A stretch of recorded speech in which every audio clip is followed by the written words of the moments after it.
कोल्हापूर ते पुणे वंदे भारत रेल्वे आज धावली आहे। मिरजेत पालकमंत्री डॉक्टर सुरेश खाडे यांच्या उपस्थितीत स्वागत करण्यात आलं, तर सांगली रेल्वे स्टेशनवर नागरिक जागृती मंचच्या वतीने स्वागत करण्यात आलं। यावेळी काही पदाधिकाऱ्यांनी सांगली ते कराड दरम्यान प्रवास करत संपर्क क्रांती एक्सप्रेसला सांगली थांबा मिळावा आणि कोल्हापूर विमानतळ तातडीने व्हावे या आशयाचे फलक झळकावले। दरम्यान वंदे भारत एक्सप्रेस सांगली स्थानकात दाखल होताच भाजप नेत्यांचे फोटो सेशनसाठी मोठी झुंबड उडाली आहे। सांगलीला लांब पल्ल्याच्या गाड्या मिळाव्यात आणि सांगलीला थांबा मिळावा यासाठी नागरिक जागृती मंचच्या वतीने आंदोलने पाठपुरावा केला। त्यामुळे हुबळी पुणे व कोल्हापूर पुणे ही वंदे भारत ट्रेन सुरू झाली आहे। सांगलीत सायंकाळी या ट्रेनचं स्वागत फटाक्यांच्या माळा आणि शोभेच्या दारूने झालं। देशाचे पंतप्रधान नरेंद्र मोदी, रेल्वे मंत्री अश्विनी वैष्णव आणि खासदार विशाल पाटील यांचा आभार व्यक्त केले।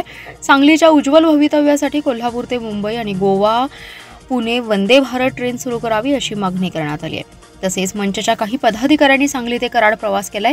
चंदीगड यशवंतपूर संपर्क क्रांती गाडीचा थांबा सांगलीला मिळावा, कोल्हापूर विमानतळ व्हावे, सांगली मिरजेत एम्स हॉस्पिटल, सांगलीचे स्मार्ट सिटी अशा आशयाचे बोर्ड ट्रेनमध्ये फलक लावण्यात आले। यावेळी ट्रेनचे चालक आणि रेल्वेचे अधिकाऱ्यांना सांगलीच्या परंपरेप्रमाणे हळद, बेदाणे आणि भडंग भेट देण्यात आले।